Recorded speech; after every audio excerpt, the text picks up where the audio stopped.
GNT show is intended for mature audiences. Parental discussion is advice. Live long and prosper, bitches. Star Trek, The Final Frontier. These are the voyages of the GNT show. Our continuing mission, to explore Star Trek storytelling, to seek out new worlds and interesting characters, to boldly go where no show has gone before. Naomi Wildman. I was setting it up. Oh. Welcome to the GNT show, where obviously we have no script. Yeah, let's just get this puppy started. As always, the beautiful, the lovely, the high-booted, short-skirted, big-breasted Terry Lynn. That would be me. Admiral Shaw. She's badass. It's Ceridium. Good morning. It's Sunday on the GNT show. You know the worst part of this morning? It's not the getting up early. It's the fact they're making me wear clothes to do the show. It's time for coffee clutch. Strap on your helmets, boys and girls. It's gonna get rough. Oh, it's gonna be one of those mornings. Let me put on my seatbelt, my helmet with the little blinky light on top. For safety. When we decided we were going to do the GNT show, Man. one of the things we said was no standards. GNT show does not go on the air because we're ready. It goes on the air because it's 9 o'clock on Sunday morning. Mike could have snapped by then and killed us both. Pain sticks for Mike, evidently. We have our production meetings on the air. Well, it's the best way to get you to adhere to things. Yeah, you've now set an expectation. That's the thing about the GNT show is we set no expectations. I need more coffee. Wow, I'm trying to figure out whether or not I want to do general news or Star Trek news, and I figured This is out. Terry Okay. having a series of small It's news. strokes, actually. Well, it doesn't take long for this show to deteriorate, does it? Straight the fuck downhill. I don't always podcast, but when I do, I GNT. Good morning, everyone. Welcome to the GNT Show, episode 133. I'm Terry Lynn. To my left, your right, is our wonderful co-host and resident Klingon, Ceridium. And this week, we have a guest, one of our favorite people, CapnPFDennis. Good morning, everyone. Welcome, sir. Welcome. Well, thank it's good you to for have having you. me. We're excited for more reasons than one, but we're always glad to hear your voice regardless.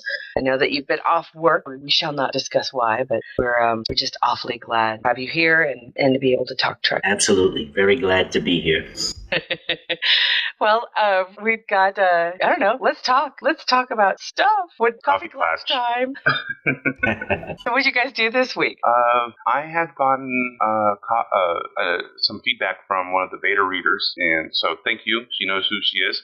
And so I spent the week revising and editing and rewriting and all kinds of stuff to my first anthology story, A Walking Machine. But last night I finished it, I hope. You hope, yeah. And then I also managed to get another story out for Reality's Edge. So that's all I've been able to get done this week. All you've been able to get done this week is write your ass off. Yeah.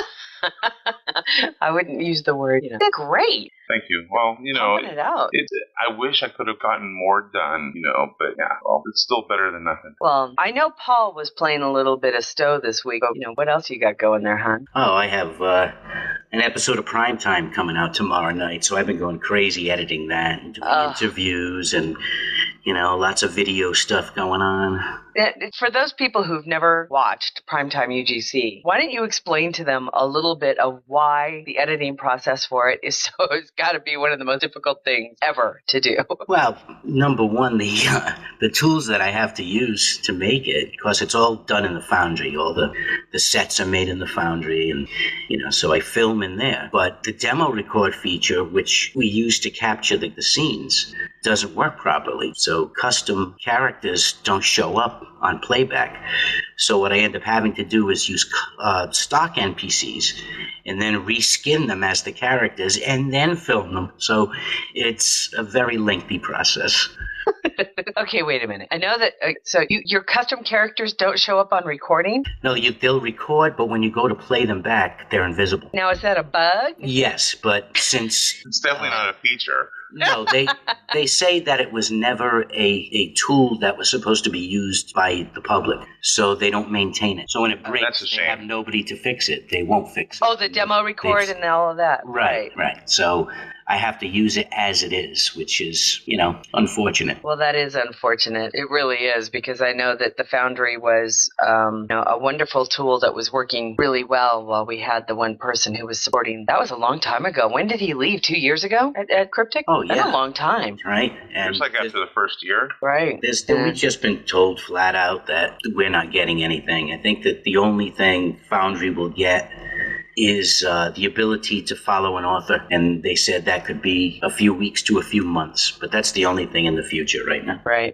I knew. It is a shame because everybody knows how much I do love the Foundry and how much I think right now some really great Star Trek stories are being told in the Foundry in Star Trek Online. Again, Star Trek Online is the MMORPG that pretty much all of us play. It's just a really great tool where a player can use the technical tools to make a playable mission in the game, where everybody who plays the game can play the mission. Create your own characters, you can create your own story, you can create your own battles. And everybody who plays the game can participate as pretty much kind of like, any other lead role you would take in a mission in the game. And Paul, you're one of the best authors I've seen. I don't know. No, you really are. They're very fun. Your missions are always unique and wonderful. Well, thank you. But I'd say that SDO really, because CBS is involved, is actually the only canon we have other than movies, if you want to call it that. I don't disagree. The game takes place like 30 years after Nemesis, right? So right. I think it takes place in like 2409, and it takes into consideration the destruction of Romulus and Remus. Thanks, AJ. But they do a good job. Yeah. That's a tough one. Now, when can people... Now, Podcast UGC... podcast, sorry about that, sweetheart. No problem. Primetime UGC can be seen when and where? Well, I don't stream it anymore, so there's no live feed of it anymore because it's a pre-recorded show, so it really doesn't make much sense. So I usually finish it up on a Monday afternoon, and it goes live on a Monday night whenever there's a new one.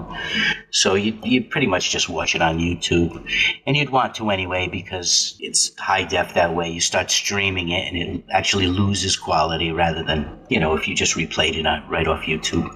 But it'll be up by 7 p.m. tomorrow Eastern. Great, and we'll make sure that we get a link to your YouTube channel on our show notes so people can give it a whirl and find out why it's so unique and how cool it is that you overlay your podcast onto a visual of the game. So you have a character, your co-hosts have a character, and your guest has a character as well. Correct. And the discussion takes place within the game, and that's just so different from anything else that any other podcaster is doing for Star Trek Online. And it really does show off the Foundry. It's great. Well, that's the whole idea was to be a podcast about Foundry, made completely in the Foundry. And that YouTube channel is actually Cerberus Films channel, so the whole playlist of the shows can be found there. And that's easy enough. Cerberus Films channel at YouTube. Know them very, very well. Anybody watch any fun TV this week, or are you guys been writing? Why is Paul in my seat? Oh, hey, Nick. Oh, I had to keep it warm. Good morning, Nick. Why is Paul in my seat? Paul, I love you, but you're in my seat. All right, give me a minute. I'll get out. No, you guys can butt share. Yeah, I can stand. Or sit on the floor.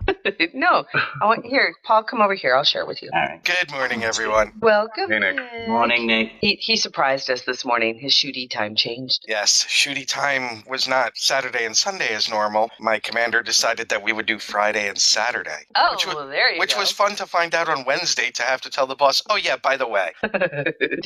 So what'd you do, honey? Who, me? Yeah. For what? But this week, what'd you do this week besides shooty time? I worked. Worked a lot. I worked a lot, and I did something really weird Friday.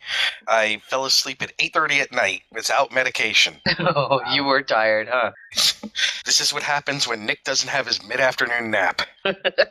You don't take a mid-afternoon nap. Oh, I do when I get home. I don't go home for lunch? No. I get home from work, and I don't mean to, but I fall asleep. Oh, so you should stay awake when you get home then. Oh, thanks. Thank you for telling me that, because I've never thought of that. You saw Arrow this week, I'm assuming. Oh, that was the tensest. Oh, that was fantastic. I was very pleased with this week's Agents of S.H.I.E.L.D. myself. Yes, that was very good. Did you watch it? Yeah. Oh, yeah. It was very good. I enjoyed it. And now next week, Sif is coming. So I know. We love Lady Sif. Jamie Alexander. And this week, Alan and I watched Thor: Dark World. Did you like? Loved. I really did. Loki is like the best freaking character ever written. I just love him. There's nothing better than actually feeling from your heart for the evil guy, right? Now, you watched all the way through the credits, right? Oh, yeah. You know they were that little tag at the very end was setting up Guardians of the Galaxy. Yes. Isn't that awesome? Yeah. Benicio. Yeah. Now we get to see Guardians of the Galaxy. The trailers that have been coming out just look so awesome for that. I mean, how do you deal with a raccoon, a machine gun touting raccoon? The Captain America looks good. Oh my Yeah. God. I am so psyched for that. When does it come out? The 4th. Yeah, Okay. April. April? Perfect. I have been doing a Babylon 5 rewatch. Oh, and? Watching Enjoying it for the first time since 1998. Yeah, I just started season 3. You know, what it started out incredibly strong and just built from there. Cool. And our friend and not just Star Trek author, but all around author Peter David wrote one of my favorite episodes. And I'm Which one was it? Oh, okay, that's cool. Yeah, and I'm looking forward to getting to season 5 to see the episode Neil Gaiman wrote. I didn't realize so many, Big Peeps really wrote those. That's great. Yeah, and one of the things that I think is interesting now, and watching the special stuff, you know, the special features on season 2, I had not realized. I knew that they won a Hugo Award. I did not know that they won a Hugo Award 2 years in a row. And one of the years that they won, they beat Apollo 13 for their episode. Wow. Another year, and also Star Trek Deep Space Nine, The Visitor, which, you know, a lot of people count as one of the greatest Star Trek episodes ever. The following year, they beat Nemesis. Not Nemesis, First Contact. Wow. Yeah. Wow. Weird that they would have, I guess they just say, what, live action or something?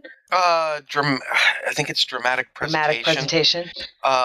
You know, and J. Michael Straczynski said, you know, winning the first one was, you know, out of his mind, because for a TV show to win is pretty rare. He said he went nominated for the second one, and he said literally he had no chance of winning. He was there to see everybody and do everything, and then when they called the winner, somebody behind him had to kick him and said, "You win," because he just couldn't believe that they won 2 years in a row. Wow, that's cool. Also, something else that's cool. Also, don't worry, I'll be talking about that. Also, some great guest stars on there, Terry, like John Shook in a reprising role. Yeah, right. Oh, yeah, I just love him. He's one of those guys who, you know, he's such a great character actor, right? He's always, you know, he played the Klingon in 2 or 3 Star Trek films. He played like the Klingon ambassador in I think Star Trek 3, 4, 2, 3, and 4. Yeah. And he's played, of course, Painless in one of my favorite movies, MASH, Black which we watched yet again. He was in McMillan and Wife. Hoops and Yo-Yo. Not Hoops and Yo-Yo. What was it? What was the other one where he played the robot? That was a good call, Paul. I forgot about that. Yeah, it was awesome. McMillan and Wife. Oh my God, remember those shows? Yeah, the NBC mystery movie, Columbo, and they'd rotate every week, right? Absolutely. They were 90 minutes, and they'd be on alternating Sundays. McMillan and Wife, McLeod. What was the other ones? Columbo. Oh, that's it. Why did I think Columbo had Did Quincy start out as one of those? I don't think it did, though. No, I think Quincy was. That was the show I watched all the time. But Terry, I love Quincy. Oh yeah, especially he's the only person that could ever get away with that crooked finger way of pointing. Yeah. And there is nothing like being lectured by Jack Klugman. And poor Sam. Sam did all the work. Michael, did you ever get to see in reruns any of those television shows like McMillan and Wife? Or not really. Yeah, you might be a tad too young. And they don't sound familiar. Harry Kim's father? That's right. In Voyager, the show. I think. Yeah, he was. He was. God, boy, you pulled another one out of your ass. Yeah, I'm full of useless information. Well, some other guest stars, Terry. Brad Dourif. Oh yeah. One flew over the cuckoo's nest. He just, you know, I put a thing. I said, "Oh my God, Brad Dourif guest starring. You know, that's always good, no matter what." I said, but you can be guaranteed of 2 things: 1, somebody's going to die, and 2, he's going to be creepy. Yeah, but you get to see Nurse Ratched on DS9. But what was beautiful was, yes, somebody died, but he wasn't creepy. He was actually one of the most sympathetic characters you'll ever see. Yeah, that was a great character, Suda. No, I'm talking about B Babylon 5. Oh, okay, yeah. Suda was too. Yeah, he was Brother great Edward. too. And if anybody doesn't, and nobody remembers, Brad Dourif played Wormtongue, I think, in Lord of the Rings trilogy. Really? Yep. He was also Eugene Victor Toombs on the X-Files, and one of the great creepy. Oh, he plays creepy really well. And he was well, like you said, Suter. Yeah. Suter was creepy, but again, the second time he came on, nobody plays the sympathetic lunatic better. That's the sympathetic. Well, talking about the sympathetic bad guy, right? There's you've got good writing and great acting when your heart goes out to the bad guy. Oh, and Terry, we also, of course, don't forget Walter Koenig as Bester on B5. Well, you're talking to a woman who's never seen it, so... See, you need to watch. You really do need to watch it. No, because... I'm not laughing because I'm like, you're right. I do. Because, I mean, you talk about characterization and story. Is it on Netflix? I don't think it is. I know. No, I wound up... here's what happened. Okay, the lovely Melissa Navarro, Pincushion, had put something on Facebook like 2 months ago and mentioned Babylon 5. And I was like, damn, I have not seen that since before my son was born.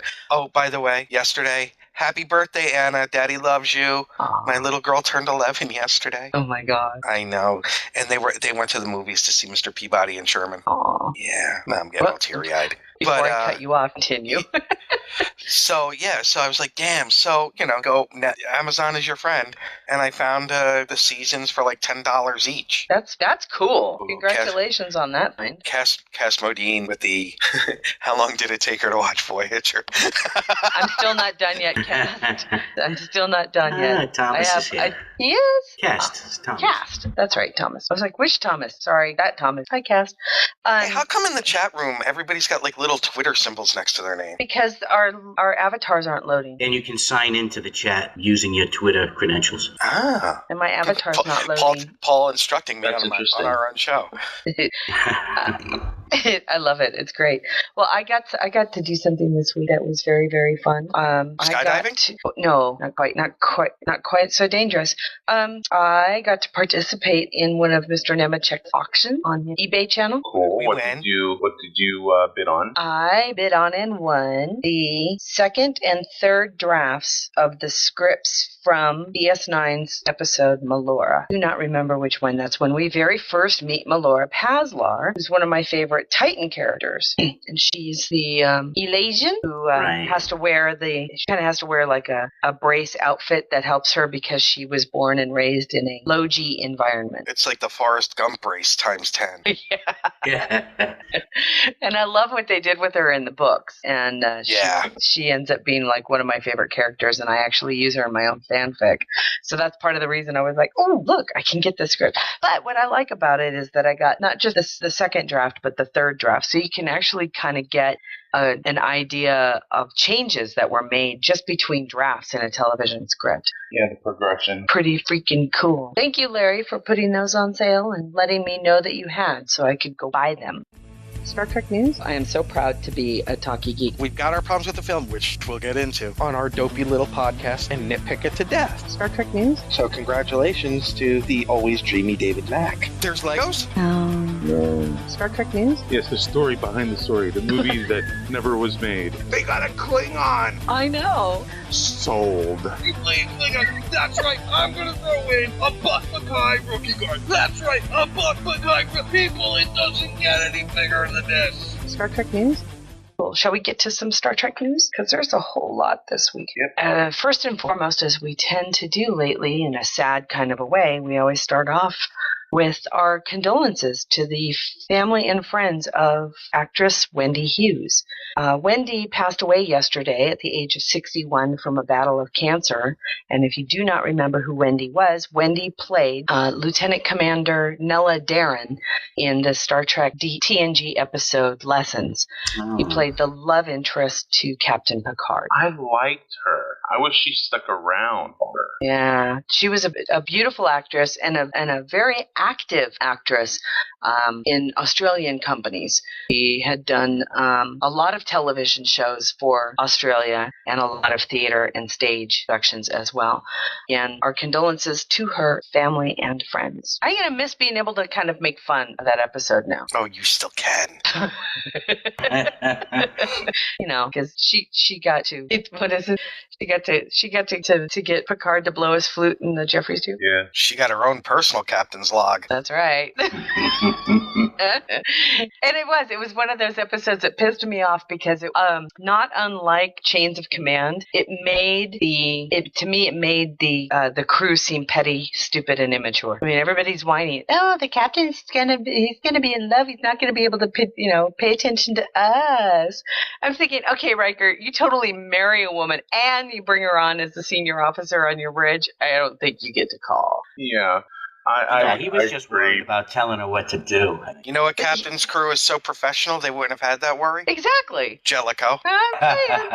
No shit. Still, I would have loved to have seen Darren on the show longer, because I liked her relationship with Picard. And I really would have liked to have seen her, because I liked her better, and I did. I liked her better than Bosch? Anybody. She was probably she's probably my favorite character that Picard had ever had, a thing for. She was intelligent. She didn't have to worry. She didn't necessarily, and let's face it, Picard didn't kill her husband. And it was like, oh, yay, it's not. She was a good match for him. She was a good match for him. And I was pissed when everybody started to whine, going, she's not going to treat me right, or I'm going to, she's going to be whiny ass. So let's get to the fun stuff. And there's a difference. The Deep Space Nine crew was all about getting Sisko somebody. I know. Yeah, they all gossiped about it, Even his own son, Even Quark cared if Sisko, wanted Sisko to have somebody. It was like, was there a problem with Keiko and O'Brien in the show? Then why would there be a problem with the captain having a love interest? You always understood that captains on other ships were married, and some of their spouses actually lived on the ship as well. I don't understand why this was a big deal. So I think what we've discovered in this little segment is that the Enterprise crew has daddy issues. They totally have daddy issues. I'm 100% on board with that. They have huge, huge, huge daddy issues. And I have to think, I Let can the totally hate mail start understand why rolling in, it's one of those things where I can totally understand why people ship Picard and Riker, because he comes off as a jealous bitch. Which is exactly like you said, change the command. Oh, Picard's gone. I'm going to act like a spurn lover now. It's so true. When somebody asked me to write Slash as a challenge, right? Because they were like, oh, well, all writers should be able to write everything. I'm going, yeah, you know what? You're fucking right. Go ahead, challenge me. And they said, write Picard and Riker Slash. I was like, done. That's easy. Because of these types of issues that you get in these shows where you're like, you could totally translate into a spurned lover. It was, easy. All right. Oh, there he is getting his flute blown in the tube. There's my Matthew Anderson posted in the chat room. I posted another link in the chat room. This is from Cinema Blend. Mr. Sorry tipped me off on this yesterday, I think. Did everybody see this video? That is the best parody trailer I think I've seen in years. What's this guy's name? Well, either way, the YouTube user Double Leg 1701 re-edited PNG scenes from Worf and then placed it to the music used in the trailer of The Wolf of Wall Street, and they've called it Worf of Starfleet, and it is so funny. It's awesome. You guys have to check it out. The link will be put in our show notes. I don't have to hunt it all down, but if you needed to, all you had to do was, just Google Worf of Starfleet, and I'm sure it'll come up because it's freaking hilarious. And one of those few trailers or YouTube videos, the fan-made YouTube videos, in which at the end of it, you're like, Worf totally rocks. Because lately they've been making a lot of fun of him, right? The last big video we got on YouTube, fan-made video on YouTube, was when he gets shot down by Picard all that time. Yeah. So it's nice to see him played in a different light. I like the poster that they have down at the bottom of the page, towards the bottom of the page. Isn't that great? The Worf of Wall Street, him in a business suit with his baldric. Yeah. The next thing I saw this week was very, very silly, and it was one of those National Enquirer type things, The Mirror. just picked up on a picture that had been shared around on Twitter where somebody worked very, very hard to make pancakes that look like the original series crew. Oh, wow. Isn't that kind of frightening? Yeah. It's like seeing like Mother Teresa in your toast. It's kind of hard to explain over, but somebody worked very hard and used pancake batter in different ways and definitely let the batter sit on the griddle a little bit longer and then put in fresh batter behind it in order to build up layers of texture and shading on what end up being these freaky looking faces. McCoy looks oddly not like McCoy. No, he looks like David Boreanaz. Yeah, I can't see it being that Doesn't accurate. he look like Angel? Yeah, the McCoy looks more like Angel, but still very, very freaky. Freaky! Those are one of those that have way too much time on their hands. The other news that's coming out is... Oh, go ahead. Say something, Michael? No, go ahead. Oh, okay. The other news that's coming up is out of IDW. Big news. IDW's releasing the original version of Harlan Ellison's teleplay for City on the Edge of Forever into comic book format. Now, warning, if you read it, Harlan Ellison will sue you. Why? Because this is the one he wrote. Oh, I thought he was going to cunt punch us. Because he sues everybody. Oh, just for reading it? Yeah, see. Because that's what he he does. He's now going to sue me for saying that. As many people already know who are Star Trek fans, the City on the Edge of Forever caused a huge rift in the friendship between Harlan Ellison and Gene Roddenberry. Why? Because Harlan Ellison's original script was tweaked, the word that you would use? It was heavily edited? Heavily edited so that it could be filmed. Yeah. I'm not quite there yet on the book that These Are the Voyages, but it's definitely I'm getting that vibe. Is that a lot of these sci-fi authors that Gene Roddenberry wanted for the show were great authors, but they had no idea on what it actually took to create television, especially affordable television. So Roddenberry had to, and his team had to go back and practically rewrite everyone's scripts. So yeah, I can understand why some authors were upset, but it was the format. Well, now for those who aren't aware of what changes may have been made between the script as originally written by Harlan Ellison and the show that was actually produced, you'll now be able to find that out because the original script is being produced as a graphic novel. So get to your comic book store and sign up. I'm not sure how many issues it'll be. I think it's 4. It might be. I don't think it's continuing on, but it's sign up because I think issue number 1 comes out in June. I like the cover for it. I think that's kind of cool. It's very 60s. It's kind of like Juan Ortiz artwork. A little bit, yeah. A little bit. And I even like the fact that it looks a little worn out. And they have the wear and tear, what looks like wear and tear on the corners. Pretty cool. Mm-hmm. The link for that, of course, will be in the chat room. But again, the issue number 1 doesn't come out till June. So head to your favorite comic book store and sign. Make sure you get it delivered. Another piece of news just for people who might be interested. A lot of people who listen to or like Star Trek also do like the Honor Harrington series, which is a little lesser known, but really great character that one of our friends, Thomas Moroni, works heavily on. And somebody in our chat room posted earlier today that the Honor Harrington stories are going to be made into comic books as well. So yay, I'm very excited about that. Right on. Here. Oh, this week, our good friends over at TrekCore.com made the news yet again. They're just for a couple different things. They're just so amazing. Adam, we love you, and you got to make it back here, sweet doggies. Miss you. TrekCore, for those of you who do not know, is probably the penultimate Star Trek resource center for pretty much everything. If you want an audio clip, if you want a section of the scripts that were written, if you would like to get screen caps of the originally produced or even the high-def versions of the television shows and films, everything. They have everything. And now they're getting like exclusive things. Yeah, well, that's because they rock. Mm-hmm. Well, they made the news again this week because they did something that we've been all kind of bitching about. When Star Trek Into Darkness was released in Blu-ray and DVD formats, most of us complained because the special features were broken up and divided up amongst retailers who sold their movie. So if you wanted to get all of the special features that were created for the release of the film, you had to buy multiple copies of the film in order to do so. And I'm not sure how successful that was. What do you guys think? Have you heard anything? I was just saying, I'd like to see what the sales were like, if it did anything at all for multiple, because I'm doubting it. I haven't even bought it on DVD, so... I found it for $3 on DVD. I'm sorry, but That's the only reason I own it. Paul, did you buy the movie? Did we lose Paul? He may have stepped out for coffee. Oh, okay. We loved. That's what happens.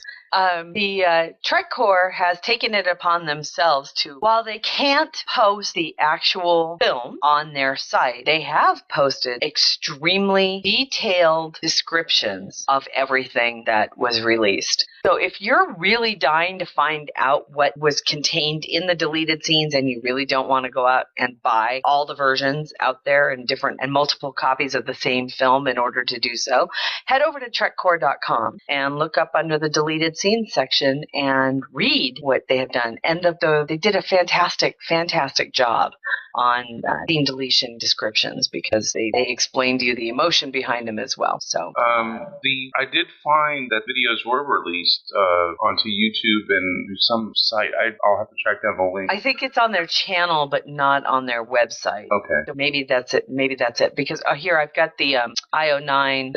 I think I posted the IO9 thing in. But again, Paul, you're back now. I am. Did you happen to buy any of the Star Trek Into Darkness DVDs? I did, yes. I got, actually, it was a gift for my birthday. I got the one with the phaser in it. Okay. So, but you only have the one version. I got that one in the iTunes version. Okay. So you did buy multiple copies. Well, technically, somebody else bought one for you. Right. I didn't do it purposely. I mean, I bought the iTunes version, and then I got the birthday gift. So inadvertently, I got 2 copies. Okay. So George says in the chat room, and I'm not going to start an argument. I'm not going to yell. But George, I want you to hear me read this out loud, and then tell me what's wrong with this scenario.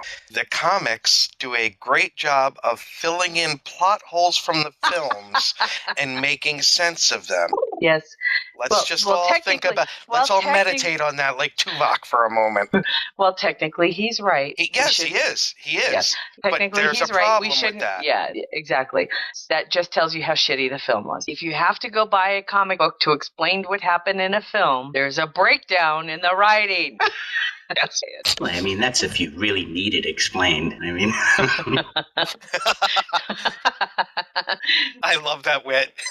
And Matthew Anderson just told me that they're actually working on an Honor Harrington movie, and that makes me happier than Yeah, I thought I had heard that, but I wasn't sure, so that's why I didn't say anything. But yeah, I thought I had heard that. Well, speaking of TrekCore, they also announced that season 6 of Team G is hitting Blu-ray, including Chain of Command. Terry gets to see Cox in Blu-ray. That's right. To see Cox in Blu-ray. Yay! That just seems wrong, right? I'm not even going to touch that. Okay. Get crystal clear Cox.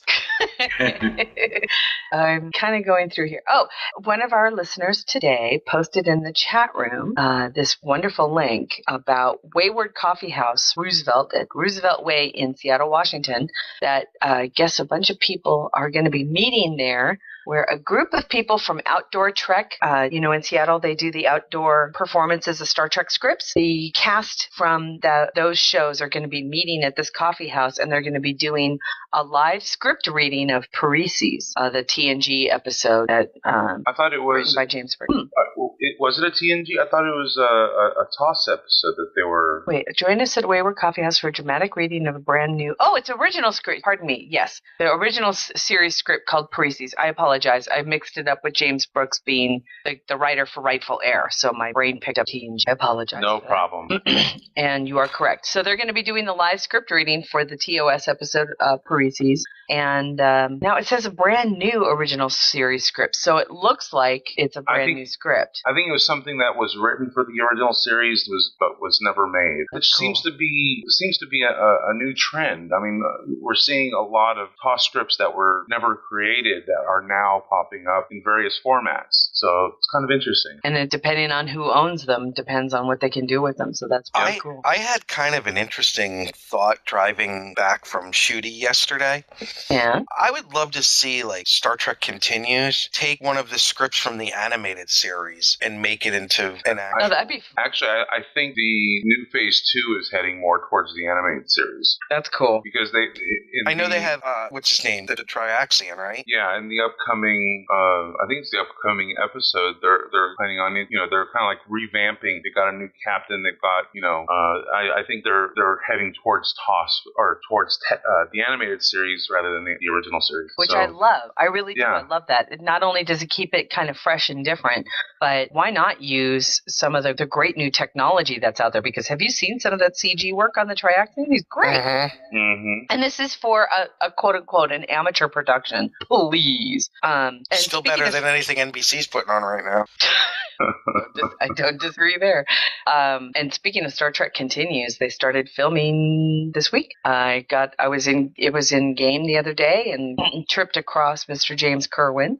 Told me, I'm leaving for Florida tomorrow for Star Trek Continues. And for those who do not know, James Kerwin was selected as the director for the next episode. Hey, and speaking of fuck. Good morning. Yeah, good morning. Welcome back. Now, if we can get Paul to cuss by the end of the day, we're doing great. It's not going to happen. Oh, I can swear with the best of them. Yeah, you can, because I've heard you in Vegas actually let loose. Yeah, there were some moments. Then I had to go lay down because I was so stunned and horrified by what I had heard. Oh, you were talking about, hold on, you were saying about, and then we were talking, and about the Triaxion, we were talking about. No, and then before, CG. It was, okay, speaking of the JJ movie. Yeah. Almost Human, is that getting canceled? I don't know. It's an expensive show to make, and I don't know how it is. Yeah, see, I don't know what the ratings have are been doing. I really don't know. And there was some mention, but it's getting high critical marks. Well, it's a fun show. I'm not sure. I don't think it's actually being canceled. I think it was one of those things where, the ratings slipped a couple points, so they kind of were in panic mode trying to drum up more attention. Oh, Jesus Christ. I don't know. Here's an article from Entertainment Weekly, and it says Almost Human's first season finale isn't adding up to higher renewal odds. So it just they're placing bets on the fact that it probably will be canceled because it's down. It's just not getting the ratings. And it's an expensive show. It started out strong. And it's a good show. Yeah. And it really, and of course, for those that don't know, the Star Trek connection is Carl Urban. Carl Urban is the lead character in the show. And I actually do like it. And I do too. I actually watched probably half the episodes. But so yeah, it's getting a 1.5. It's pulling a 1.5, which is not good. Although in this day and age, the 1.5 is, but what you need to look at is the target audiences. Is their target the 18 to 39? Is it what is their target demo, and what is it pulling in that? Because that's, no longer is it about pulling the great overall rating. What they're looking for now is the demo rating. Right. And Paul, do you watch it? No, I don't watch much TV. I don't get a chance.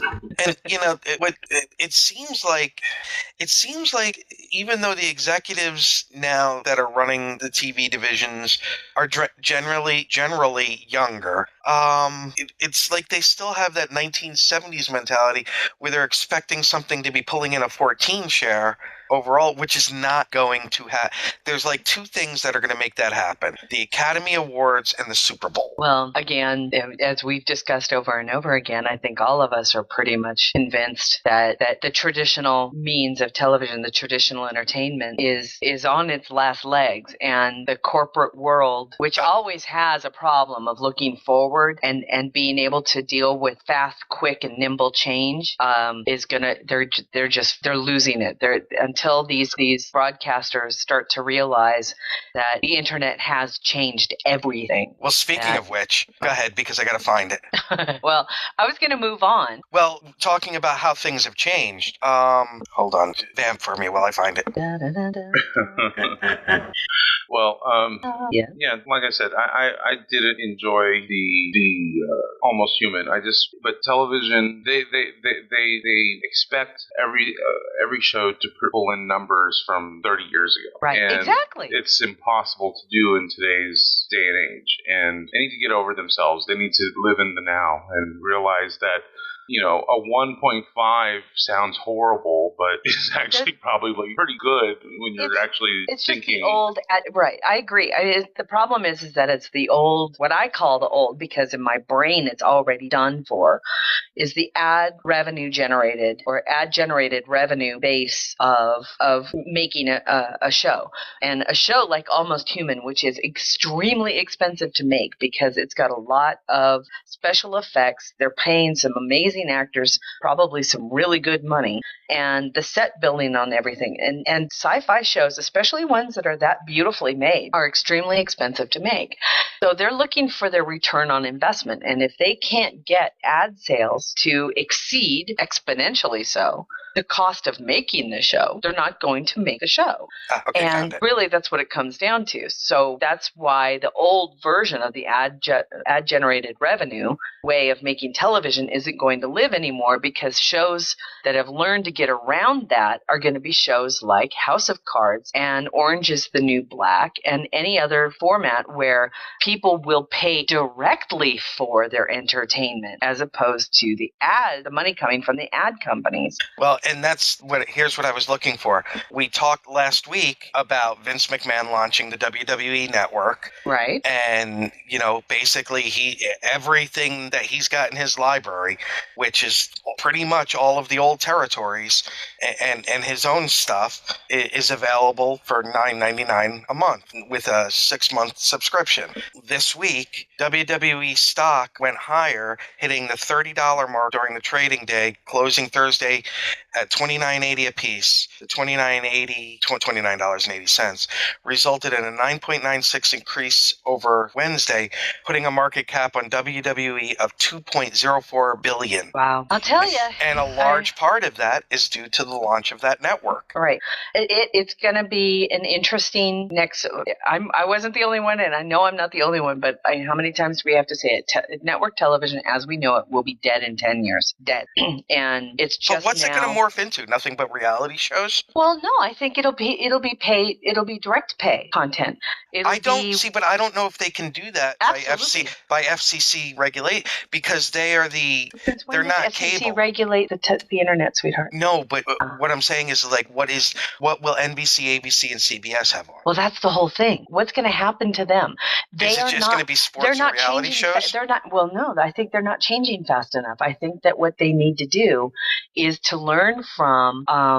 They need to create a new division now and get there and get their material and their content out there. And say, CBS starts its own Netflix. It's got a library that makes you, right? So right now they've got a contract with Netflix to get Star Trek out onto Netflix. And as far as I understand, even Les Moonves last week or something had said something about how Star Trek is, and all of the Star Trek properties on Netflix are the third highest rated shows watched on Netflix. So what does that tell you? What does that tell CBS? Is that, oh my God, people are paying $9.99 a month, and most of them, a good portion of them, are watching shows that we already fucking own. Why aren't we making that $9.99 a month? That's what CBS needs to do. CBS needs to start its own direct pay for content on a cheap thing. $5-6 a month, maybe even $7.50 a month. People will pay that. Seriously, they would. Well, to be able to watch any CBS content that they would, instead of offering it for free for ads. I'd rather pay $7.50 a month to watch it without ads. Well, I think you and Paul and I are probably, and maybe Carrie is old enough to remember this. And if not, Carrie, I apologize, but I always think of you as the same age as us. I think what television is going through right now is what we all witnessed at the end of the 70s, or with AM radio disappearing as as it was, and FM taking over as the go-to band. Yeah, kinda. Yeah, or cable TV coming in to there you go. take over broadcast. Yeah, I mean, very we much. only had 3 channels growing up, and then all of a sudden you get 100. Paul, you remember Channel 56 out of Boston? I absolutely do. Creature Double Feature. Every Saturday. And Channel 38, WSBK, Boston That's right. Bruins Channel. Absolutely. See, Paul and I grew up with the same stations. But yeah, Creature Double Feature was a major thing on Channel 56, WLVI. Yeah, I used to love those Hammer House of Horror movies they were watching. I think that direct access is the wave of the future, and I think that large companies have got to shake themselves up. They've got to shed the weight of the traditional way of making money and realize that it's going to be a lot cheaper for them, and the profit ratio will explode if they just offer it in a direct way. I mean, didn't the networks also do this to themselves by allowing salaries for, like, how much is Ashton Kutcher making for 2.5 Men? Well, again, because although I can't say that because that is a highly rated, but that's also a very highly rated show. It's a very highly rated show. They can command those because what they are doing is it's like what Friends was, right? Friends was this hugely popular show, and the people were able to command those salaries. Why? Well, like any other sporting person is, they put people in the seats. Yeah. And if they put people in the seats, they can command much more for a minute of airtime of an ad. And if they can command more for a minute of airtime for an ad, then the network makes money. Which brings something else I was thinking of this week when it was a week at work again with a problem employee. Mm-hmm. But as I was typing out a counseling statement, I was thinking 2 thoughts. One, you know who you never hear anything about contract negotiations? And correct me if I'm wrong, but isn't NCIS the highest rated show overall on CBS? All versions of it too, I think. And you never hear anything about Mark Harmon, his salary, or anything like that. The guy's just an utter professional. I think that says more. Well, I don't know. The other thing is, how great a captain would Mark Harmon be in Star Trek? Don't even start with me. Uh-oh. Did I touch a ShamWow nerve? Yeah, totally. Because in a heartbeat. Yes, make it happen. Matthew Anderson brings up a good point, and it's something we touched on in the same thing, a couple of weeks ago. Netflix just signed those deals with Disney, and Netflix is going to have not just one, but four shows based on Marvel content and spin-offs. Disney's getting it. They're like, why are we messing with ABC? They own ABC. And what they're doing is they're like, well, we can make even more money if we have these 4 shows on Netflix. And now we can contract with Netflix and we can do it direct and we don't have to worry about the ad revenue. And you know what? For the most part, they kind of don't have to worry about ratings because why? It all has everything to do with how much money comes in. Is Netflix going to gain subscribers because Marvel content is on it? If so, Netflix is going to pay Disney a shit ton of money. That's how it's going to work. That's exactly how it's going to work in the future. So, I don't know. Oh, back to Star Trek news. Sorry. That was a good scroll, though. That was a very It was a good scroll. It was. Picking back up where we left off, there was a nice announcement in StarTrek.com that one of the new plays that's out, I think it's in Los Angeles. And for those who do not know, our wonderful, we just love him, Armin Shimerman and his wife, Kitty Swink, are the artistic directors and board members of the Antaeus Company, which is a classical theater ensemble out of California. Although I think they do travel, and they are doing a production of Top Girls, and Linda Park is going to be in it. So it's Linda Park, who's from Star Trek Enterprise, who played Hoshi in Star Trek Enterprise, is going to be a co-star in the play, which will be, I think it just started playing a couple of days ago, and it will be playing through May 4th. So if you are interested, you can visit the site over at Antaeus. I'll even bring up that column or the link for our people in our chat room. And if you're in the area, I think it's LA. Yeah, they're in North Hollywood. Check it out, because live theater in LA is more amazing than people give it credit for. So finally, let's see. Our friends over at, you know what, I'm going to kind of tie that in for our Trek Con stuff. Oh, here it is, the pet toys. Did you guys see this stuff? Who owns doggies? Who has doggies? Little doggies. I got a little doggy. Did you see this stuff that they finally released the pet products at StarTrek.com? They are so cute. You can get a little Vulcan silken sweater for your dogs, collars, leashes, dog beds, chew toys, which the perfect chew toy is a little red shirt. It's a little doll. It's a red shirt doll. Mm-hmm. So your dog can tear that up. And there's actually even a little Uhura shirt skirted. It's so cute. I can't help it. I love dog bowls with captain's golds or even big lieutenant commander's bars. Very cute. You can head over to StarTrek.com and purchase your Star Trek themed dog toys. There's even a communicator dog poop bag dispenser. Yes, I plan on doing some shopping. Very cute. You have to. The dogs have to be kind of small, except for the collars. I think the collars expand, but for everything else, you have to have like little doggies. Even the chairs, the captain's chairs, beds are pretty small. So I can't get it for my doggie. They're big. And in technology news, a little note: an upcoming piece of technological hardware for your iPhones is coming out, which will act kind of like in that Star Trek way of a tricorder. The case can be purchased in, I think, May is when it comes out. The company is called Azoi, A-Z-O-I. The case is called the Wello, and the Wello can be put over your iPhone and will be able to monitor your blood pressure, your heart rate, blood oxygen levels, temperature, and lung function. So basically all of your basic vital statistics can be monitored in this case, and that's attached to an app that you can download, and you can monitor your own health just by holding your phone. Pretty freaking trippy. It looks like it's UK. It's being released in the UK. Actually, the company is American. It just, the column happened to be from the UK. Okay. And it looks like it'll be compatible with Android phones as well, with Bluetooth, LE, and KitKat. Yeah, I think Samsung already has that on a lot of their phones, their newer ones. Kind of trippy, isn't it? We're getting there, folks. We really are. One of these days, we're going to be able to have a doctor or an EMT who gets to you and is going to be able to just hold a little device over you and is going to know what's going on with you before you even get to the hospital. I'm hoping for those days. I really Isn't the Scanadu already available? Go to the Play Store and download your tricorder app. Oh, really? My tricorder app gives me a compass, tells me where I'm going. Yeah, it does. So let's, I guess we can switch to Star Trek Online news. No, scratch that. Let's talk about the con. There you go. Shall we just start right off the bat with a Las Vegas update? Are we still talking Vegas, right? We are. Talking about Vegas. Yes. You're coming to Vegas, right? Star Trek Las Vegas may take place every August, but on this show, This is where we hang out the rest of the year. exactly. The crew has been fatigued now from so many months in space, and they need to take a break. The landing party has been down to check out the terrain while the crew gets ready to play. They say there's only plant life living on this lovely rock, but a rodent up here's wearing a vest.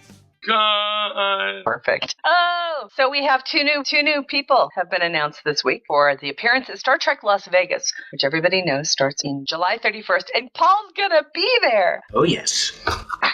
I can't wait to hug my Paul and my Anthony. Notice how I said they're mine.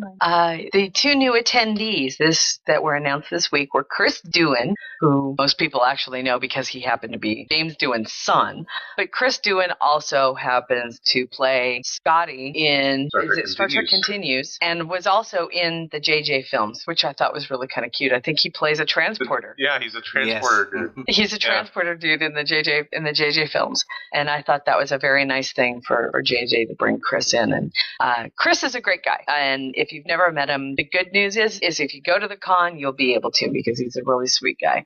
And Interviewed also him a couple of years ago at Shore Leave, and he was so much fun. Yeah, he's just a really, really good guy.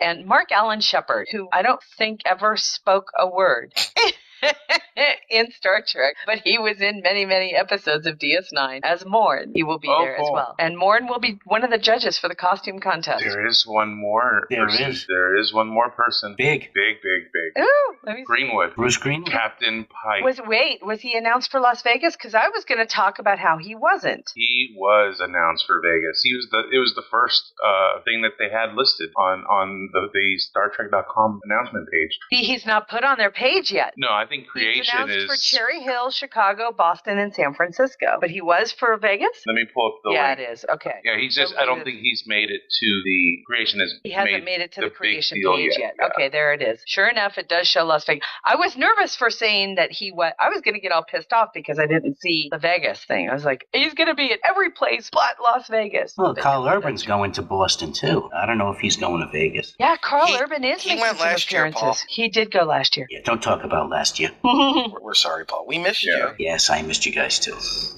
Allie's not going this year. What? Wait, what? Allie Mac's not going. Allie Mac. Oh, no. Yeah, I know. We know we're going to miss Allie Mac. And I think Will and Brandon we missed this year. And Kestra's still not going. Casmodian's going. I keep offering to share my room with her. With Lem? You. Yeah. You. Wait a minute. You also offered to share a room with Janice. Hold on a minute, mister. What can you say? So excellent. That's great news. Bruce Greenwood is going to be at Star Trek Las Vegas. How that's awesome great. is that? Excited. I am excited. Yeah, so let's see. Last year they had Ellison and Carl Urban, and this year we're getting Greenwood. Well, it's nice to see that we are getting some of the people from the JJ films. Yeah. And not just that, but Duke Greenwood. Come on, he rocks. Yeah. God, what was the Cuban Missile Crisis movie that 13 Days. He was amazing in that. Yeah, he was. Best Kennedy I've ever seen. Yeah. Besides the real guy. Besides the real guy. Yeah, I don't know. I think Greenwood was more convincing. And don't forget who played Bobby in that movie. That's right. Major Hayes. Yes. Terry is now Netflixing Stephen it Culp. and putting in her queue.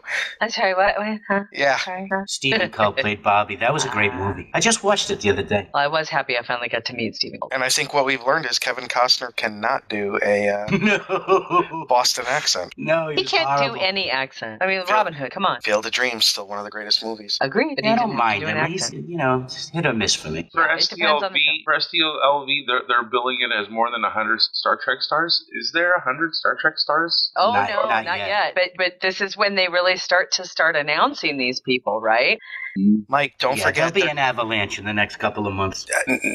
This is going to sound far crueler than it's meant to, but Mike, don't forget they're counting like Grace Lee Whitney as a Star Trek star. Okay. You mean she isn't? Anybody that they're bringing on as a guest is going to be considered a star. Yeah. When Mark Alamo goes. I missed him last year. Oh, dude, he was awesome at the DS9 lunch. I know. It was cool because he kind of got stuck at our table because of the way they timed it, and he was just Ducat. We were stuck with Ducat. We all got killed at the end. One of the best episodes of DS9 ever was Waltz. Yeah. What were you going to say? Sorry. I forgot. Oh no. It was about the con though. Yeah, I can't remember. Having people send in their trailers. Oh well, that was that. Thank you for reminding me about that. But I remember what it was now. Thinking about the trailers made me lose it. Let's talk about the trailers. We confused him. Yes, too much going on. Overload. For the Foundry trailers, if you send me a YouTube link, we should be able to include that. So if you're a Foundry author and you have a trailer for your Foundry missions and you want us to include them at the con in our booth, please send me the YouTube link and we'll be able to finagle and get the video from that. So yay. That's what I've been trying to figure out and work on this last week in terms of it. That's why there has not been an official announcement on the site or on the forums. So so go ahead and send me your Foundry trailers. Again, I'd like to see trailers that are at least 30 seconds long, up to a minute. And Michael even had some great advice for people who are interested in doing Foundry trailers for the convention is if you can subtitle them, and that way people who are walking by the booth will be able to read what's being said, because it can get very loud in the vendors area in Las Vegas.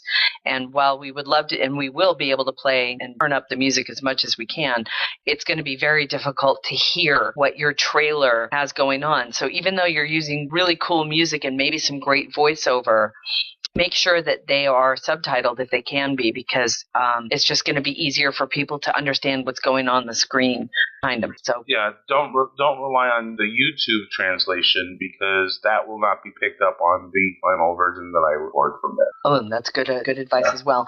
If you have any questions about the format, how to get the trailers to us, how to work out, again, you have a few months to get these done, but give us an email over at hosts@gntshow.com, and Mike will get back with you on the best way to finagle all of this information, getting it over to us and making sure that it's in a playable format so we can put it all together in one reel. We'll have a cutoff date. How long do you think we should have before? Because I'm sure that we'll need to... I'll be putting together, the presentation the week before, so figure 2 weeks before, get me your videos. So let's do a cutoff date of just make it nice and simple of July 15th. Do you think that's legit? Works. Yeah. Okay. So if you can get us your Foundry trailers, at least 30 seconds. To be honest with you, I really don't care how long they are. Get us your trailers before July 15th, and that would be great. And we'll make sure that we play them in the background at our booth. Now, the booth has been reserved. There's been a little bit of a snag. Yes, that's what I was going. That's what I kept forgetting. Okay, so we are going to talk about that. Asking, are we going to talk about that? I think that we can-ish. I think what we'll do is we'll say that there's a. I don't want to call it a snag as much as there's been a hurdle. It's a development. There's been a development with regards to our guest. And let's just say this in the kind of, as soon as we know what's going on, we'll let you guys know. In any event, G&T it is not bump. It could very well be a G&T bump, and we're not kidding. Let's just say Mark Cushman's very excited about the idea of joining us. Yes, he is. And Mark Cushman will be at the convention. He will be at the something convention. Terrible. There's no doubt about this. So it's there's just in what capacity we're not quite sure yet. Exactly. We are kingmakers. We are kingmakers. Damn it. That's all we'll say for now. Stay tuned for more.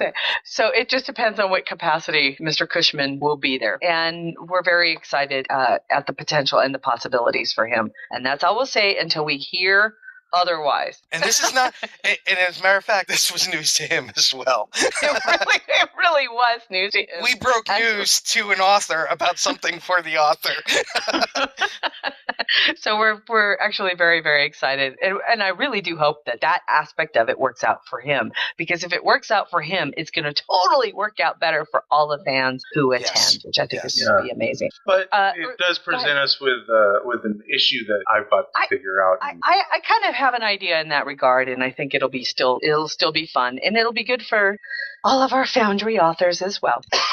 Pardon me. Also, let me say that on the trailers, if you need any help developing them, there are several tutorials over at Starbase UGC that would give you a hand.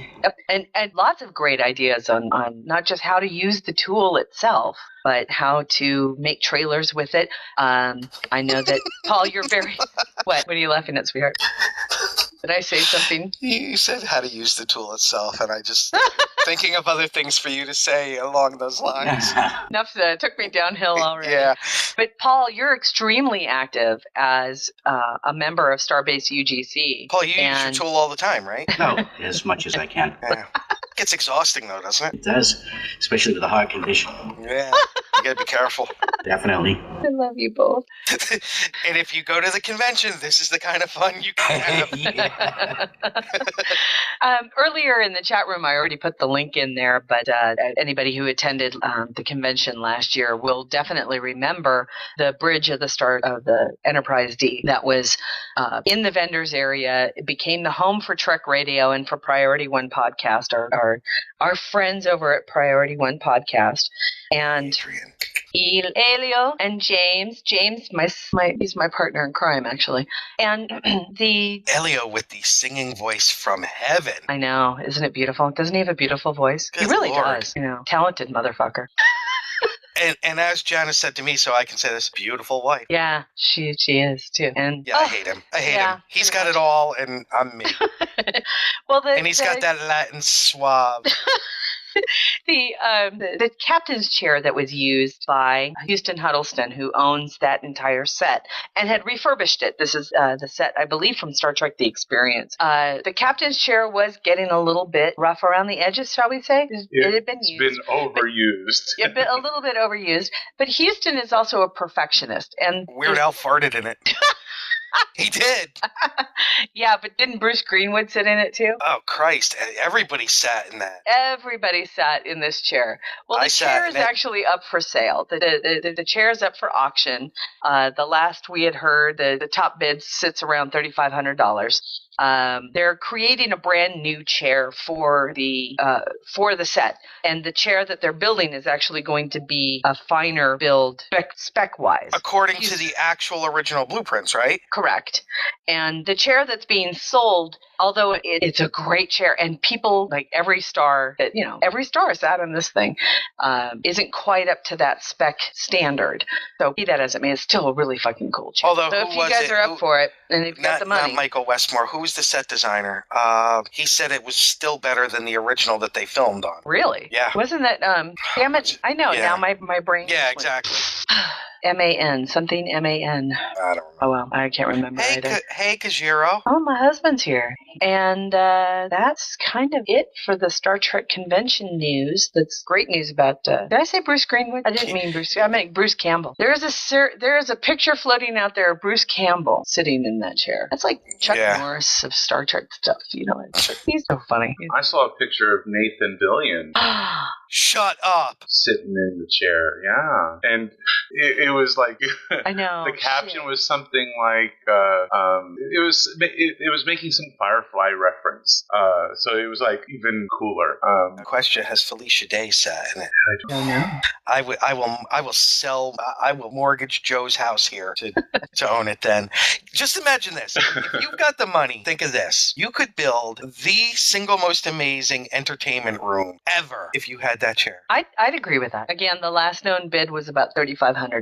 Ouchie, ouchie. Yeah. Although I would build an entire bar around that. You know what?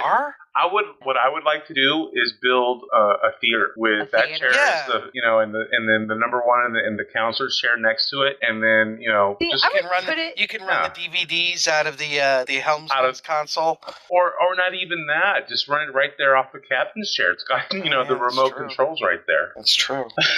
Paul, make that happen. Oh, sure. Like he doesn't have enough to do already. Exactly. Well, let's talk real briefly about Star Trek Online. I want to play Star Trek Online. Engineering here. Warp engines are online. Course laid in, Captain. Engage. Your ship. Warning. Ship is under attack. Your crew. Move out. Your destiny.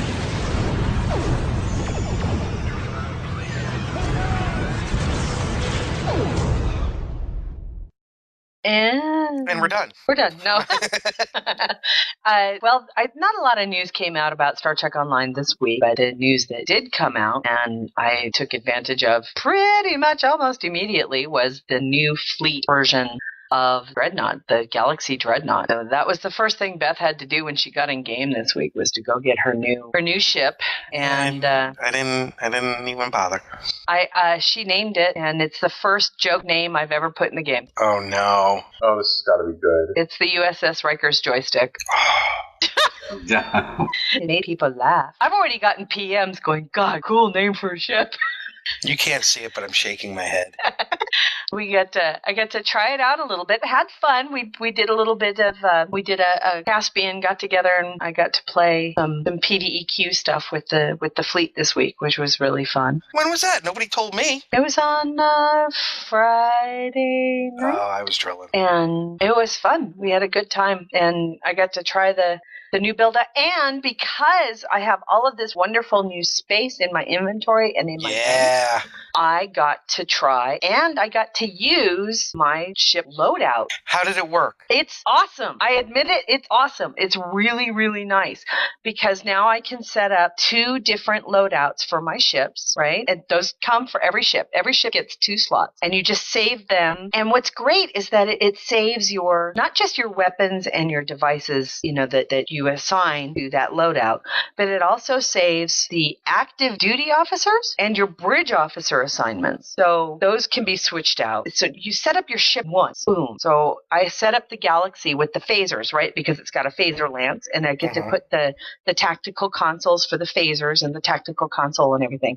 But when I want to swap out and do something else, this works better, I think, on my Chimera because I think I'm going to do just one loadout for my Galaxy Dreadnought. But on my Chimera, I definitely have 2 setups now where I have the setup that I'm trying to get put together that allows me kind of an overall beamboat type of situation for the Azure Nebula type situation where I have multiple Tholian enemies with that goddamn web, right? They put that net around you, and I need aim fire at will on that because I was just going to say, that's your friend. It is my friend, but I used to have a cannon loadout on it, and when you're in the web, your cannons don't work at all. So I am hey, Paul, I'm glad you're here because I am having a crisis in stow that I'm not sure what to do. Okay. I currently fly the Odyssey, right. the Odyssey engineering. Yeah, me too. Engineering one because Stan's an engineer. I miss my Sovereign. Something fierce. Our starbase is near Tier 5 down. I'm not sure. Yeah, we're real close. And we're real close. And we tiered out on the Spire. We tiered out on everything but the starbase. Paul, I'd be sacrificing some stuff if I went from the Odyssey to the Fleet Sovereign. What should I do? Because I love the Sovereign. Yeah, that's a tough one. See, when Paul says it's a tough one, I know that I'm screwed. I love the Savi too. It's my favorite. It's a beautiful ship, and it flies so sweetly. Yeah. I don't know. I'd go with the Savi. See, the thing is I'm giving up some engineering consoles and also bridge off. The bigger thing for me is the bridge officer distribution. And this is on the fleet version of a Sovereign? Yeah, it's the ranks. I'm not going to have like the commander where I don't think I'll have a commander engineering anymore. I mean, how often do you really I use them all. Get into the fighting with it? I mean, I find that I don't even play all that much anymore if I'm not playing Foundry missions. Well, I've been doing the reputation stuff, so yeah. And I have to say, I've been using the PvEQ a lot lately. Yeah, a lot. I'm burning through my cycles on that to earn marks. So I've been doing Azure Nebula, the Colony Invasion, I've been doing the Dyson Starbase Defense, and I've been doing the Dyson reputation stuff, which all right. Well, I mean, what's the worst that can happen? Get the Savi and try them both out. Yeah. See, Casmodine says Fleet Savi is more tack. It is true. See, that's what they need. They need to do the engineering and science Sovereign. Ooh, yeah, they do. Al, make it happen. Like that. Now, Casmodine says I could use the Fleet Excelsior, but the thing is, and I agree because that is an amazing ship. But there's something about watching your Sovereign Sovereign's beautiful. That's why fly and. It's a sexy. So is the Excelsior. Excelsior is not near as sexy as the No, it really isn't. I know that there's a lot of Excelsior love out there, and for good reason. Because the Excelsior is a great not ship, disagreeing. Yeah, but it's just not as sexy. I'm sorry. The Sovereign to me, Captain's chair. If I had to choose. The Sovereign to me is like the Lamborghini of Star Trek starships in its look. Yeah, it's definitely the prettiest ship. It's like a shark. Why are they talking about cannon loadout on a Galaxy S? Oh, well, that's because it can play that. Well, she's got that cannon capability. I did not set up for everybody. I did not set up my Fleet Galaxy X with cannons. I set it up with beams. Yeah, I was George talking is about right. cannons. That turn rate. Oof. Yeah. Although, I have a Rami. Are you kidding? Trehu. Did you get the Dyson ship on her? No, she's attack. I rolled a science Romulan just to get, and I like her. I'm actually getting used to playing a science character now. It took a lot lot of getting used to because tactical, of course, is all shooty. Well, and that's one of the things that I'm doing is once I tear out on the Dyson rep for Stan, I'm going to go in and see, this keeps me playing. Trehu is not tiered out on any of the reps, so I can tear her out on them all. Yeah. Paul, how many characters do you have now? Oh, I have about 11 Okay. or 12, but I don't use them all. I only have about 4 or 5 admirals. And are they all factions, or are they pretty much all Fed? I have one Klingon Romulan, and the rest are Fed. I was just saying, are any of them science? I have one science, yeah. And how do you like the science play? I know a lot of people. Not as much as my engineer. I stick with engineering for some reason. It's like the all-purpose character. Yeah, I agree. Especially with like ground combat. I mean, just laying down those mortars, and you got all kinds of weapons. Probably and if you more got than the TAC, which is crazy. And if you've got the right DOFs, you lay down a mortar and you're laying down 3 mortars, plus you can lay down like a bunch of turrets at the same time. Oh yeah, it's crazy. Yeah, I have the duty officer for my tactical on the security team. Doesn't that beam in like 50 security officers? I was doing colony invasion the other day, and I spawned 5 or so, and it just was way overkill because there was only like three or so little enemies left to kill. But it was really funny. It was just really funny because sometimes it gets a little bit packed. I know, you'll be at the landing zone and there'll be like 70 security officers running around because you've got a couple of TACs. So I was there one time. We had 3 engineers and 2 TACs at the landing zone, and all the engineers had laid down like 3 mortars each and like all the turrets, and there was like 40 TACs running around, security officers. I wish they would fix and like 3 Hortas were just zipping around. I loved it. Okay, that's funny. When the Hortas start getting around, those are really that's always really fun to watch. The Alpha, the Assault Vampire Alpha is the hardest one to take down. Yeah. Literally, it was not lasting more than 2 seconds. It would show up and like 1,000 beams are hitting this thing, and then after it's dead, like a minute later, all the mortar impacts are happening. It's funny to kind of monitor what's going on in the chat room right now too, because a lot of our listeners are in the chat room are also STO players, and Matthew Anderson's in there talking about how he tends to play tactical officers in cruisers because he likes to tank. And let's face it, cruisers they just last a lot longer. And I have to say, that's what I'm enjoying about the Galaxy X Dreadnought right now, is I've got Beth, who's a tactical officer in this Galaxy X, and the survival rate, although she just doesn't have all of that DPS that, it just pukes ammunition. Right, but if you're tiered out on your reps and stuff, that can help tremendously with that. Well, that's why Stan is such a tank. Well, I just made tier 2 in the Dyson rep this week, so. Are you tiered out on the Romulan and the Omega? On the Romulan, yes. The Omega, no. I'm only tier 2 How on about that Nukura? as well. Nukura, I'm on, I want to say she's going on tier 4 for that. Because those are easy marks to get. Yeah, they are. In the Crystal and Entity and in the Azure Nebula stuff. So I like those because I don't have to schlep all the way over to the Fillion planet. Now, Stan had sent Trehu the things to make the repping easier, whatever those are. Oh, how the hell do those work? They're awesome. Sponsorship? Yeah, how does that work? Cass could probably explain this better, but you give the token to one of your alts, and they get a percentage increase in the reputation they earn. So it makes it easier for the alt to advance. So I don't have to do anything, though, like open it or anything? It's just having it is enough? There's a mission a project you have to run on the alt where you include that token. It's a fleet project you have to...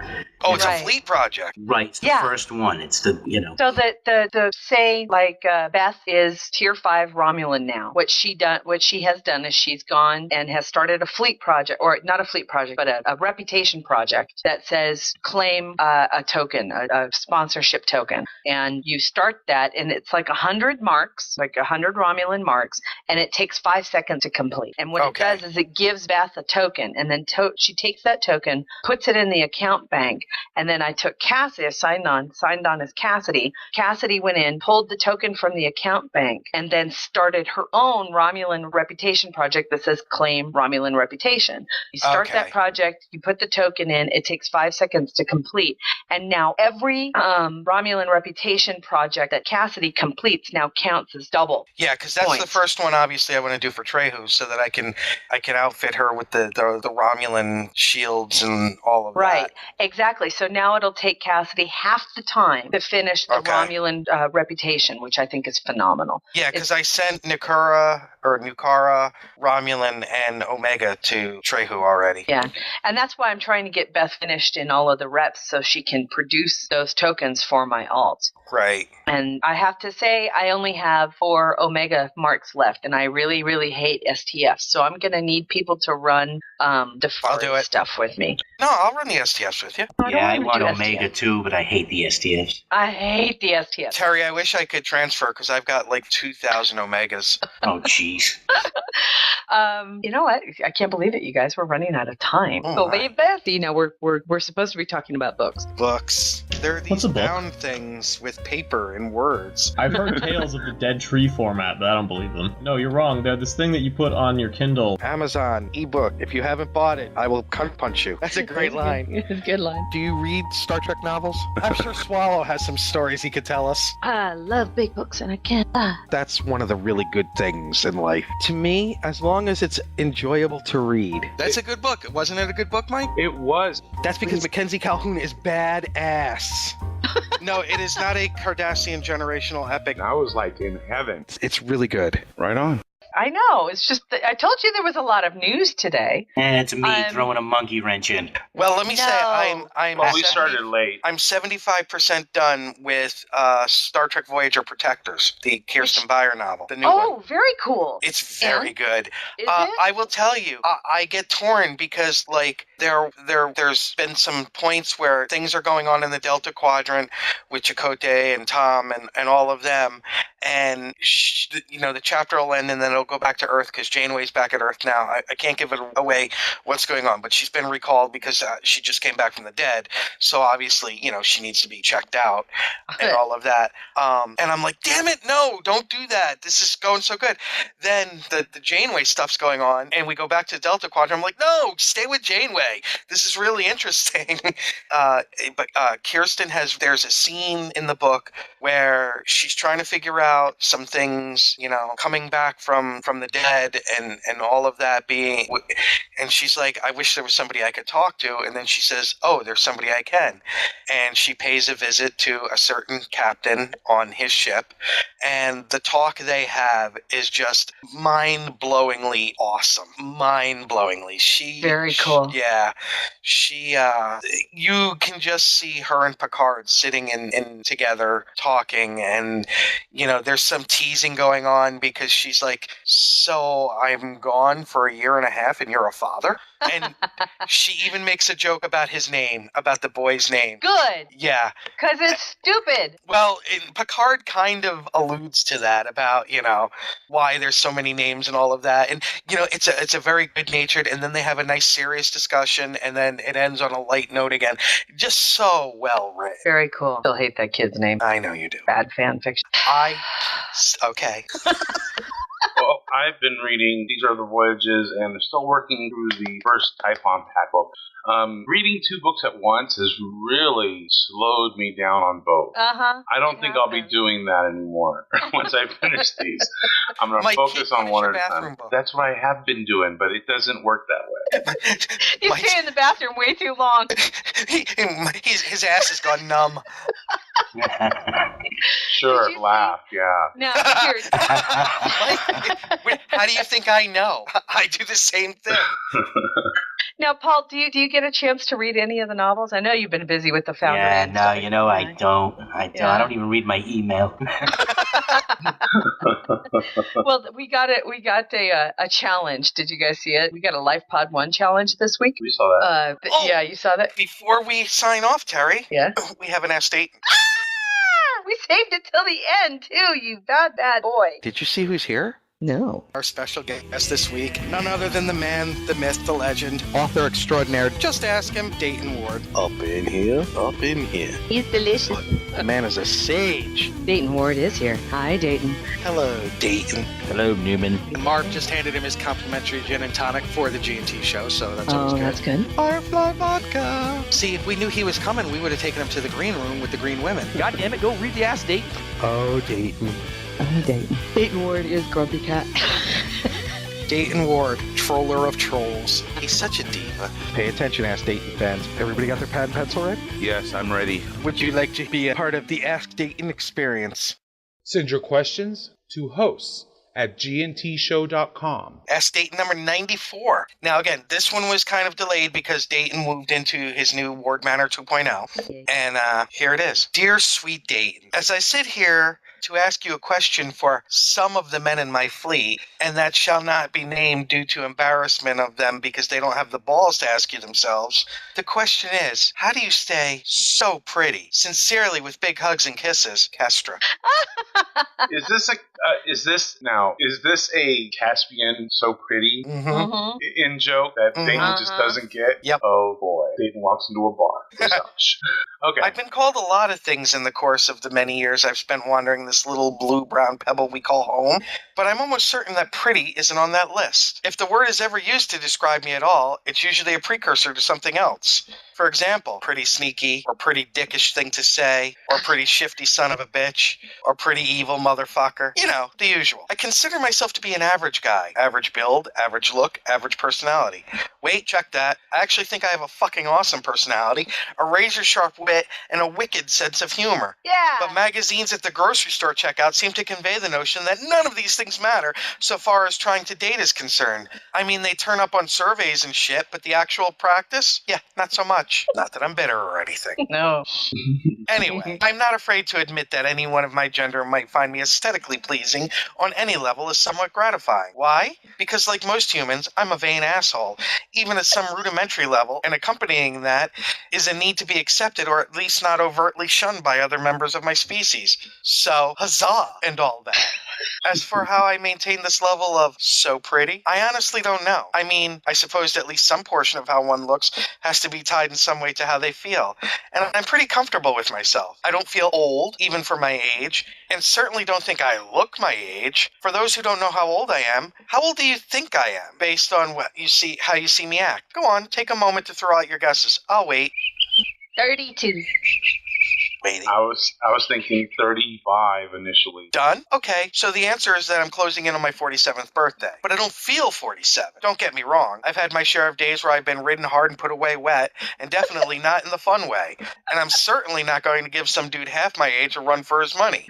But the important thing is that I don't feel old. I suppose a large part of that is attitude. I'm having a lot of fun these days, way more than I was having 20 or even 10 years ago. A large part of that is credited to my kids, who never fail to make me laugh or make me want to continually find ways to make them laugh. Another aspect is that I'm simply doing things I never thought I'd do, going places I'd never thought I'd visit or see, and meeting people I never thought I'd encounter.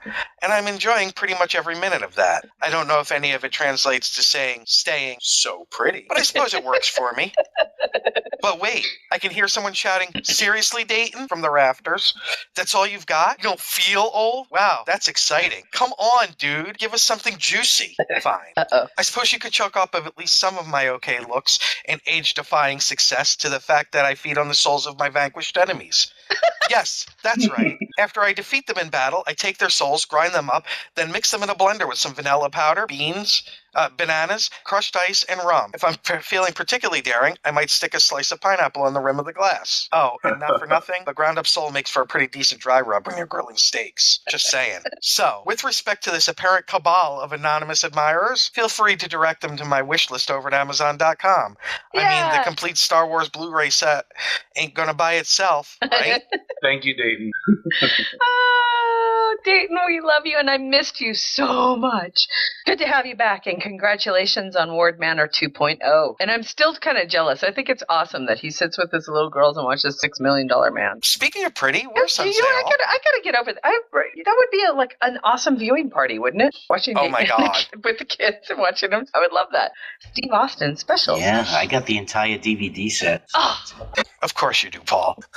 You open up the lid and it plays the intro. Are you serious? Are you serious? That's awesome. That's awesome. I love there's a new $6 Million Man comic book. It's like the new season. Seriously? I think it's either Dark Horse or IDW. God, you talk about a show that is coming back, you know? Yeah, what? I mean, was a I'm good not show. trying to be a smartass. Why, after all these years, is that making a comeback? Because it was a fun show, and I think that of a certain generation, that it just sparked a lot of our imaginations when we were young. And not the least of which is, it was damn good storytelling at the time. It was fun. Well, you also have to keep in mind that right now, a lot of what was established as science fiction when that show first aired is now reality. Reality. So Oh, I mean, now and it's a lot cheaper. $6 trillion man. Yeah, and it's a lot cheaper too. By the way, some of you will get these two references, some of you won't. If you don't get them, Google, because it's worth it. So at Farpoint, I had 2 DVDs in my hand. Did not purchase either one. Every year at Farpoint and Shore Leave, I hold them in my hand and I don't buy them. I'm going to have to. First, who remembers Salvage 1? I saw you post the pictures on. Didn't you take pictures of these? I took the picture of ISIS. I saw that, and then you took the picture of the Academy too, right? Yeah, it's Jason of Star Command. Yeah, but that was it. I had in my hand Salvage 1. Now, if you were of a certain age, that was a show on Richard NBC. Benjamin. That was Quark. That was the other one I had in my hand. Okay. That lasted, 6 episodes? Oh, if it might that? have been 6 episodes, yeah. But Salvage 1 starred Andy Griffith, who built a spaceship out of junk. Oh, I don't remember that one. Me neither. I don't remember that one at all. Series. They also had Project Blue Book. Remember that from the 70s? Yeah. Sounds familiar to me. That one I remember. Yeah, look at Ceridium throwing Salvage 1 up there. Oh, he beat Anderson to it. I was trying to figure out what this is. ISIS, the other day in work, I have a coworker. She's a Caucasian woman. She's married to a Vietnamese man. So her last name is Vietnamese, and she's pregnant. And she was talking, if they have a daughter, she wants to name it ISIS. I was like, you can't do that. Yeah, you can. I say not with her last name. Oh, well, then I don't know. It would basically come out to be Isis Dong. I like it. It's And going to be difficult for her to have any name with that last name. Well, in America, where we think about things like that. And this is why my office rules, because I said this expecting to get the punch in the arm, and she was so busy laughing that she said she just couldn't. I said, please don't name your daughter something that she doesn't need a stage name to go onto the pole. Okay, I would have laughed at that too. But the woman, the people in the office are like, ISIS, and I pulled up a picture of ISIS from the TV show. Love it. And I was like, I was so, of our age, who was not in love with ISIS? I loved her too. Almighty ISIS. Yeah. Okay. She was like the Bailey Quarters of superheroes. And I know that too. So I think we need to tie things up, kids. Paul. Yes. Once again, please tell people how they can watch Primetime UGC and any other gigs you've got running around. Well, Primetime UGC is usually between 1 or 2 times a month, but it's released on YouTube and is at YouTube/Cerberus Films. Yay. It's a really, really cool, and I don't want to call it a podcast. I call it kind of like a video cast of using the Star Trek Foundry as the basis of getting the interviews and stuff done. That last interview that you guys did with Al Rivera was fantastic. Yeah, as depressing as it was, it came out pretty well. I know. That was hard. It was hard to hear. Well, he told the truth, which we appreciate. Oh, see, I haven't heard what happened. Oh, well, he basically tells us that Foundry is just not a priority for them. It just doesn't generate enough revenue. That's right. They won't monetize it. Well, it's going to be hard to monetize too. Think about it. Giving them some ideas. Yeah, I know you have. I mean, they sell Foundry slots, so they kind of monetize it already. But yeah, but they're limited to 40. And once someone's bought those 40, they're never going to see another slip of dilithium again. Right. I mean, it's just, anyways, sorry. No, it's all right. I know, frustrating, because it's a unique tool that I have to admit, and I think all of us will admit it. It's a unique tool that not every player really gets in and uses like I would hope that they would. And I'm trying to figure out why the Neverwinter Foundry is so damn successful in comparison to Star Trek Online. And I'm wondering if it's just because the people who play Neverwinter don't have as much commitment to Dungeons and Dragons canon. Well, I believe part of it has to do with the fact that right off the bat, everything that's in game is available in their Foundry. That's true too. And Right, not the game everything was designed around the Foundry. It was the core Very of true. the game. So they don't have that a ton of things that are in game that is not in Foundry. Like Stowe does. I don't know if that came out right, but yeah, Stowe is missing a lot of costumes, all kinds of options that Neverwinter doesn't have to deal with. So it's like it's just another layer of frustration. Yeah, I think there's an attitude in STO that Foundry content can't possibly be as good as game content. Yeah, that's a lot of players just don't even want to try it. And that's what I was saying, is that I'm wondering whether or not what Foundry authors are dealing with is that predetermination or that notion of by Stowe players that somehow it's like a snobbery. They're only hurting themselves, though, because some of the best Stowe missions I've ever played are Foundry missions. Agreed. I totally agree. And that's part of the reason why we're doing the trailer thing. We really want to get the word out to the people at the convention that the Foundry is worth playing with, and those missions themselves are worth playing. So, go ahead, Mike. I was also going to say another reason why Foundry on Neverwinter is so successful is because it's actually integrated into the game in such a way that it's indistinguishable from what is a Foundry mission and what's an in-game mission. You walk up to an NPC. The NPC is giving you Foundry missions, just as if you were walking up to an NPC, to pick up an in-game mission. I think that's part of it. I still think they should have some of the planets that you go to as you're patrolling, and it takes you just to random Foundry missions. Yeah, I think Casmodian in the chat room struck upon a nerve that is very true. D&D by its nature is already user-generated content. D&D is and always has been a game that was created by a dungeon master, by the players themselves. They created their own quests as they rolled around and rolled along. And since Star Trek was an IP that was created by quote-unquote professionals, that somehow anybody who plays with the genre is seen to be by the greater public as being wannabes. And so there's that layer of snobbery by the players that is put in. And I do. It's an elitist attitude of, well, that's just fan fiction. Fan fiction writers aren't real writers. Well, yeah, they kind of are. And a lot of our quote-unquote official authors in Star Trek now came from fan fiction realms. So fuck you. At the end of all of it, fuck you. Play Foundry, you'll like it. And if you don't, Terry will come and beat you with her boots. And for those of you that would enjoy that, Mike will come and beat you with his boots. And then Mike and I are both available for a small fee. Wow. Hey, money's time is money. And if the idea of Mike beating you with his boots turns you on, I will come and read The Great Gatsby out loud to you from beginning to end. All right. Quick announcement. Yep. I want to thank everybody who has shared and or contributed to our fundraiser. It has been a huge success. We have certain somebody we can't name because we promised we wouldn't. But dude, you're amazing. Thank you. So yes, some upgrades have been made already. More are coming. More are coming. And again, thank you for helping us out with our GoFundMe on that. Again, we had the most amazing listeners, the best fans, and we're very, very grateful for everything you do for us to keep us on the air and into the con. Yep. And we'll bring you up to speed. Go ahead. I was just going to say we'll be holding another fundraiser in August for, I think it's to cover something. I'm looking. It's not the renewal, is it? This one.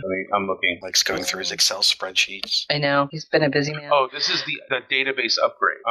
That's the one that's renewing in August. That was the one that where all the pages were coming up as database error, driving everyone up the wall. Right. That one's happening in August. So that'll be our next fundraiser. So until then, yay! Thank Excellent. you. And I Paul, am thank you already again. looking. I'm sorry. I am already looking forward to breakfast with G&T at this year's convention again. It's going to be a blast. I think that's what we're going to have to do from now on. And I Paul, went back please, and listened to it of us like ordering breakfast and stuff, and our awesome ass waiter. That was great. It was really great. I think you're right. I think we're going to have to do it that way, and not the least of which is it really does help us edit the show. Yeah, it does. Paul, once again, thank you so much for joining us, and we hope that you'll join us again soon. Oh, thanks for having me. So Anytime. glad you're feeling better. And we are. Thank you. We're glad you had. And We all cried, Paul. You made us cry, you bastard. I was really upset. But I'm okay now because I hear you. Now I'm going to have to give you the Stan Stasiak heart punch. Yeah. Give love to Anthony for us, and I know that we'll see you and we'll have you back on while we're all at the convention in August. Right. That pretty much does it for episode 133 of the G&T show. Join us again next week, where who knows what the fuck will happen. It's just been crazy. That's a ringing endorsement. And if you haven't already done so, move your clocks forward an hour. Oh, yeah. I'm going to go back to bed. I was going to say, I bet you are. Okay, you guys, take care and have a great week. Bye-bye. Bye-bye. Kapla. Jolan, fucking true. Bye, Janice. G&T Show is a Busy Little Beaver production. Music for the G&T show is provided by Warp 11, Grethor, 5-Year Mission, and Andrew Allen's Smooth Federation. Gonna take a 5-year tour. Boldly go where no man's gone before. Gonna travel to the end and make new friends. Move ahead, warp factor 10. Put a mini skirt on my old man. Represent the human race. And we make space a happy place.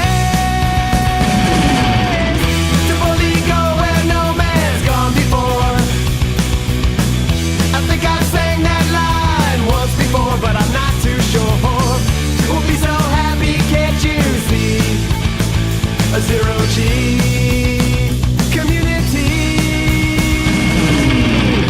gonna travel to new worlds. Beam on down and meet some green girls. Gonna see what we can see. A fancy-free galaxy. To boldly go where no man's gone before. I think I sang that line once before, but I'm not too sure. We'll be so happy, can't you see? A zero-G community.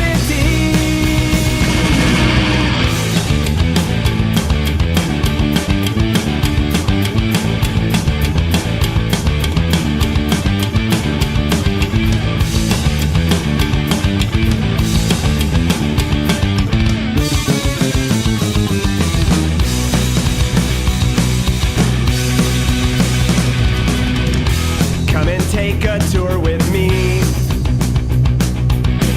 There'll be no